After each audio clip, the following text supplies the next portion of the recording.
So hello guys, what's up. I hope you are doing well. So आज हम discuss करेंगे class fifth EVS का chapter number 19 का part number 2। जैसा कि आपको पता है कि पार्ट नंबर 1 हमने कल देखा था। सो पार्ट नंबर 2 को आज चलिए डिस्कस करते हैं। So let's start. तो यहाँ तक हम इसको ले गए थे कल, यहाँ तक हमने कर लिया था। तो इसके आगे हम इसको अब डिस्कस करते हैं। So more and more expensive, more and more expenses. The next 20 years saw even more changes. Now अब हम देख रहे थे कि एक सीड था बाजरा का जो अपनी स्टोरी सुना रहा था, है ना। पुराने टाइम से लेके अब तक की स्टोरी सुना रहा था एक सीड, बाजरा का सीड, ठीक है। उसको किसने उगाया था? उसको उगाया था धामीजी भाई ने। और हमें पता है कि अब जो धामीजी भाई है वो काफ़ी बूढ़े हो चुके हैं और उनका जो खेत का सारा काम है अब कौन संभालता है? उसका बेटा हसमुख संभालता है ना। तो यहाँ तक हम पहुँच गए थे। मोर एंड मोर एक्सपेंसेस। अब देखो किस तरह से उनका खर्चा बढ़ रहा है। अब कल हमने देखा था कि जो हसमुख था वो जो है नई तरीके से फार्मिंग करता है, मतलब कुछ कुछ फसलों को ही उगाता है, ठीक है। और हम देखते हैं कि और को क्या क्या चेंज आए थे, और जैसे जैसे चेंज आते गए तो जो एक्सपेंसेस है, जो खर्चे हैं वो भी बढ़ते गए, ठीक है। वो कैसे बढ़ेंगे यहाँ पर हम देखते हैं अभी। The next 20 years saw even more changes. जो 20 ईयर्स है नेक्स्ट, उसने जो है और जो है बहुत ही ज़्यादा चेंजेस देखे। विदाउट काउज एंड बफेलोज, मतलब कोई काउ नहीं, कोई बफेलो नहीं। There was no cow dung to be use in the fields as fertiliser. अब जो है क्या है, किसी भी तरह के फील्ड्स के अंदर काउ डंग से बना हुआ फर्टिलाइज़र जो है यूज़ नहीं करते हैं। फर्टिलाइज़र का मतलब होता है वो वाले मटेरियल जिनको हम ज़मीन में डालते हैं उसको उपजाऊ बनाने के लिए, मतलब उसकी उपजाऊ क्षमता बढ़ाने के लिए जो हम डालते हैं खेतों में, उसको हम फर्टिलाइज़र कहते हैं। और फर्टिलाइज़र हमारे पास दो तरह के होते हैं। सो यहाँ पर देखते हैं Hasmukh had to buy expensive fertilisers. अब देखो यहाँ पर फर्टिलाइज़र कहा गया है। सो फर्टिलाइज़र वैसे दो टाइप वैसे होते हैं। एक होता है मैन्यूर, एक होता है फर्टिलाइज़र। तो यहाँ पर काऊ डंग से बेसिकली फर्टिलाइज़र नहीं बनता है। यहाँ पर फर्टिलाइज़र लिखा है लेकिन फर्टिलाइज़र नहीं बनता इससे। फर्टिलाइज़र हम जो केमिकल सब्सटेंस होते हैं हमारे पास, जो हम मार्केट से ख़रीदते हैं, जो खाद, उनको हम फर्टिलाइज़र कहते हैं। जो काऊ डंग होता है उससे मैन्यूर बनता है, ठीक है। तो यहाँ पर फर्टिलाइज़र कह दिया है, लेकिन आपने याद रखना है जो काऊ डंग से बनता है उनको हम मैन्यूर्स कहते हैं, ठीक है। फर्टिलाइज़र होते हैं जो फैक्ट्री में बनते हैं। तो यहाँ पर देखो Hasmukh had to buy expensive fertilisers, मतलब अब जो हसमुख है, काऊ डंग वाला फर्टिलाइज़र तो अब चलेगा नहीं, अब उसको जो है क्या करना पड़ता है, मार्केट से जो है एक्सपेंसिव फर्टिलाइज़र उसको जो है ख़रीदने पड़ते हैं, है ना। तो आगे क्या है, आगे देखते हैं हम। The new kinds of seeds were such that the crops were easily affected by harmful insects. अब जो नई क्रॉप्स आई हुई है, मतलब जो नए बीजों से जो क्रॉप्स निकली हुई है, वो क्या है, वो ईजिली जो है इंसेक्ट्स के द्वारा इन्फेक्ट कर दी जाती है। मतलब उनमें रोग प्रतिरोधक क्षमता जो है बहुत कम है, उनमें ईजिली जो है इंसेक्ट्स लग जाते हैं, ठीक है। नेक्स्ट क्या है, medicine had to be spray on the crops to keep away the insects. मतलब अब क्या करना पड़ता है, जो इंसेक्ट लगते हैं फसलों के ऊपर, उनके ऊपर जो है कीटनाशकों का छिड़काव जो है करना पड़ता है, ठीक है। मतलब उनको मारने के लिए कई तरह के केमिकल अब हमें जो है फसलों के ऊपर छिड़कने पड़ते हैं। नेक्स्ट क्या है, oh what a bad smell these had and how expensive they were.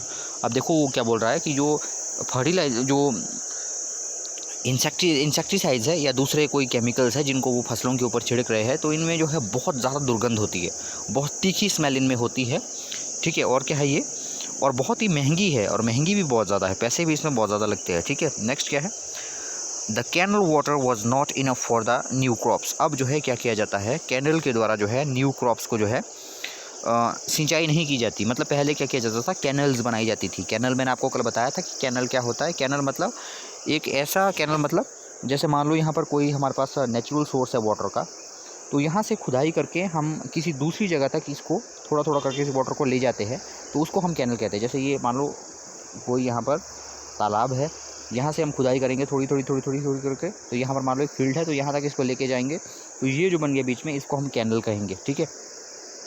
Next क्या है इसमें, अब नेक्स्ट देखो, all the farmer used pumps to lift water from deep under the ground. अब क्या करते हैं लोग, अब किसी तरह की कोई कैनल नहीं बनाते, अब सीधे क्या करते हैं लोग, पंप के द्वारा जो है वाटर को लिफ्ट करते हैं, मतलब धरती से वाटर को निकालते हैं और उसी से जो है सिंचाई करते हैं ज़्यादातर लोग अब।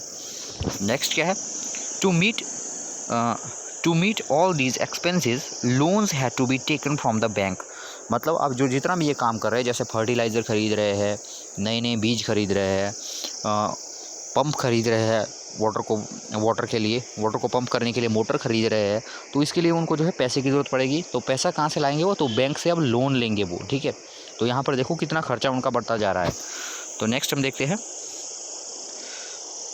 To meet all these expenses loan had to be taken from the bank, whatever little profit was made was use to repay the loan. अब देखो जितना भी थोड़ा बहुत यहाँ पर प्रॉफिट होता है उसका इस्तेमाल जो है लोन को चुकता करने में ही हो जाता है। मतलब लोन बहुत ज़्यादा लेते हैं वो बैंक से, और उनको मुनाफा जो है काफ़ी कम होता है, और जो मुनाफा उनको होता है उसमें से भी उनको बहुत सारा भाग जो है लोन को चुकाने में उनका लग जाता है। Next, what there was little profit, लेकिन उनको जो है थोड़ा बहुत जो है क्या होता है, प्रॉफिट होता है। एवरीवन वाज ग्रोइंग कॉटन, सारे के सारे लोग जो है क्या कर रहे हैं, कॉटन को ग्रो कर रहे हैं। So the cotton prices were not as high as before. अब क्या था, देखो पहले क्या होता है, जब कोई नई नई फसल आती है, कोई नई नई चीज़ आती है, तो उसका जो क्रेज़ होता है वो बहुत ज़्यादा होता है। मतलब जब कॉटन पहले आया हुआ था तो उसको बहुत कम लोग उगाते थे, तो उस टाइम क्या था, कॉटन का प्राइस काफ़ी हाई था, मतलब कॉटन की कीमत जो है बहुत ज़्यादा हुआ करती थी। लेकिन अब क्या हो रहा है, सारे के सारे किसान जो है कॉटन ही कॉटन उगा रहे हैं। तो जब बहुत सारा कॉटन हो जाएगा तो ऑटोमेटिकली उसका प्राइस क्या हो जाएगा, घट जाएगा, ठीक है, क्योंकि कॉटन बहुत ज़्यादा हो गया तो अब कहाँ डालेंगे सारे लोग, तो उसका प्राइस जो है ऑटोमेटिकली घट जाता है। तो इसीलिए क्या है, अब जो है कॉटन का भी उतना हाई रेट नहीं मिल पाता जितना कि पहले मिलता था, ठीक है। Next, the soil itself was no longer the same. अब जो सॉइल भी वैसी नहीं रही, उसमें से बहुत से न्यूट्रिएंट अब जो है जा चुके हैं। Next, growing the same crop over and using so many chemicals had affected the soil so much that now nothing could grow well here। अब देखो जितनी भी हमारी फसलें होती है, एक बात आपने याद रखनी है कि जो फसलें होती है उनको हमेशा रोटेट करके लगाना चाहिए। हमें जो है एक ही टाइप की फसल को जो है बार बार नहीं लगाना चाहिए। जैसे मान लो एक फसल हमने उगाई तो दूसरी फसल कोई और उगानी चाहिए हमें, क्योंकि अगर हम एक ही फसल को जो है एक साथ लगातार उगाते हैं कई बार, तो क्या होता है, तो जो हमारा जो सॉइल होती है उसकी कंपोजिशन ख़राब हो जाती है, ठीक है। मतलब ये समझ लो आप, जब हम एक ही फसल को बार बार एक ही खेत में लगाते हैं तो उसकी फर्टिलिटी जो है कमज़ोर पड़ जाती है ना, कम हो जाती है। और यहाँ पर क्या हो जाता है, फिर एक बार अगर फर्टिलिटी कमज़ोर हो गई खेत की, तो उसके लिए फिर जो है उसके बाद जो है सारी की सारी फसलों पर उसका प्रभाव पड़ता है। उसके बाद फिर आप कोई दूसरी फसल लगाओ, लेकिन उस पर भी जो है उसका कोई विशेष प्रभाव नहीं पड़ता। तो हमें क्या करना है, एक फसल को बार बार नहीं लगाना चाहिए, फसलों को जो है बदल के लगाना चाहिए। एक फसल लगाई तो दूसरी फसल कोई और होनी चाहिए, ठीक है। Next, it was becoming difficult to earn a living by farming alone. अब देखो क्या हो गया, अब कंडीशन ऐसी आ गई है कि अब सिर्फ और सिर्फ उनको फार्मिंग से उनका काम नहीं चल सकता। जैसे पहले कौन था, जो धेमाजी भाई था, वो पूरी तरह से जो है क्या था, किसके ऊपर डिपेंड था, वो पूरी तरह से जो फार्मिंग के ऊपर डिपेंड था। भले ही उसको अपनी फसल के हाई प्राइस नहीं मिलते थे, लेकिन फिर भी वो इतना उगा लेता था जिससे उसका गुजारा चल जाता था। लेकिन उसका जो बेटा था हसमुख, पहले तो उसको काफ़ी प्रॉफिट हुआ जब कॉटन नया आया था, लेकिन जैसे जैसे कॉटन का प्राइस अब गिरने लगा और उसके सॉइल की फर्टिलिटी घटने लगी, तो क्या हो गया, अब जो है वो जो है हसमुख जो है सिर्फ और सिर्फ कृषि पर डिपेंड नहीं रह सकता, एग्रीकल्चर पर डिपेंड नहीं रह सकता, अब उसको कोई दूसरा काम भी ढूंढना पड़ेगा, ठीक है। Next, Hasmukh too changed with the times. अब देखो जो हसमुख है वो भी जो है टाइम के साथ चेंज हो रहा है। अब खेत तो चेंज हो ही गए, मतलब उनकी जो फर्टिलिटी थी वो तो चेंज हो ही रही है, साथ में इंसान भी चेंज होते जा रहे हैं, ठीक है। He is often tense and angry most of the time. अब देखो वो क्या होता है, ज़्यादातर वो जो है एंग्री और चिंता में रहता है, ठीक है। एंग्री मतलब बहुत ज़्यादा गुस्से में रहता है। His educated son Prakash did not want to do farming. अब देखो उसका बेटा कौन है, अब देखो सबसे पहले कौन था, सबसे पहले हमारे पास था धेमाजी भाई, ठीक है। धेमाजी भाई का बेटा कौन हुआ, हसमुख हुआ। अब हसमुख का जो बेटा है उसका नाम क्या है, यहाँ पर देखो प्रकाश, ठीक है। और जो प्रकाश है, प्रकाश ने क्या देखा, उसके फादर को जो है प्रॉफिट नहीं हो रहा है फार्मिंग में, उनके लिए तो सस्टेन करना भी मुश्किल हो रहा है, मतलब उनका गुजारा भी नहीं चल रहा है। तो इसलिए प्रकाश ने क्या डिसाइड कर रहा है, उसने डिसाइड किया कि मैं तो ये फार्मिंग का काम नहीं करूँगा, मैं कोई और काम देखूँगा, ठीक है। After all the bank loan still had to be repaid. अब देखो उनका बहुत सारा पैसा जो है ना, उन्होंने जो बैंक से लोन लिया था, अब वो लोन का पूरा पैसा चुका नहीं पाए हैं। अभी भी उनके पास जो है बहुत सारा पैसा जो है लोन के तौर पर बैंक को चुकाने के लिए रह गया है, ठीक है। पूरा लोन अभी उन्होंने बैंक का नहीं चुकाया है। Next, open Prakash doesn't come home for days. अब जो है प्रकाश भी जो है घर आना नहीं चाहता, ठीक है। At times he is away for a week. 2 days back when he came home, Prakash started looking for something. He asked his mother. अब लास्ट तक मैं इसको पढ़ लेता हूँ पहले। Where is Dadaji's wooden seed box?